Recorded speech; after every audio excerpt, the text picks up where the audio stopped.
நாமறிந்த நல்லூரான்.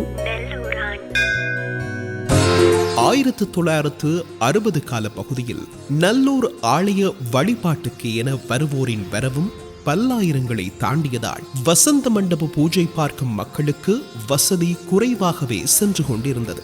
இதனால் பக்தி விசாலமான வசந்த மண்டபம் உருவாக்கப்பட வேண்டிய தேவை உணரப்பட்டது. 15ஆம் திகதி டிசம்பர் மாதம் 1964ஆம் ஆண்டு வசந்த மண்டபத்தை புதியதோர் அழகிய விசாலமான தோற்றத்துக்கு மாற்றப்பட்டது. அத்துடன் ஆலயத்துக்கு வழிபடுவோரின் வரவு கூடியதாலும் உண்டியல் மற்றும் பொது அன்பளிப்புகள் கூடியதாலும் வருடா வருடம் ஆவணி பெருவிழாவுக்கு நிறைவு பெறக்கூடிய திருப்பணி ஒன்று நிறைவு பெறும். இதனால் இதுவரை இந்த 60 வருட காலங்களில் ஒவ்வொரு வருடத்திலும் ஏதாவது ஒரு புதிய ஆலய திருப்பணி நடைபெற்றுக் கொண்டே இருந்தது. இது ஆலயத்தின் வளர்ச்சியில் மிகப்பெரிய பங்கினை ஆற்றி வந்தது.